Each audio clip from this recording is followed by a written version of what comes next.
Bulan na lamang kapin ug sugda na ang kampanya sa gitakdang piliay sa umalabot Mayo 2022. Kini nalakbitan ni Governor Bambi Imano atol sa sinimanang pagpakayab sa nasudnong bandila nga duol na magsugod ang bugnong lugaynon ug anaa na lamang gatusan kaadlaw ang nahabilin sa iyang termino. Gipasalig-sab ni Governor Bambi uban ang bando sa Partido Padayon Pilipino nga dili nila pakyason ang pagtuman sa kung unsa man ang mga itakdang rules or guidelines gikan sa Commission on Elections kun COMELEC mahitungod na sa mga kalihukan sa politikanhong bahin.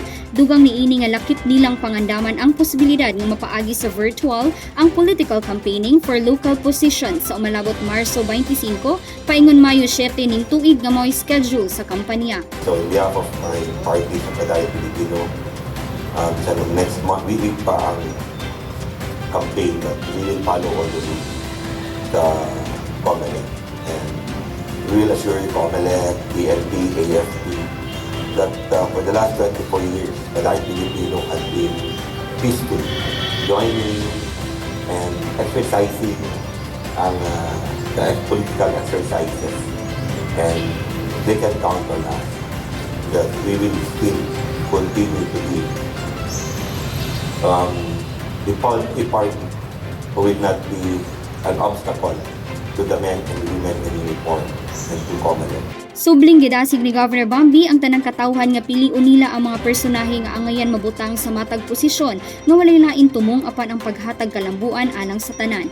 Bisan pa man nga sa umalabot Mayo 9, aduna nay mapili nga mga bag-ong lideres nga mohulip sa matag posisyon isip public servants padayong gipasalig o gipaabot ni Governor Bambi nga dili gayud mabalda ang mga programa o serbisyo nga mahatod sa kinabag-an.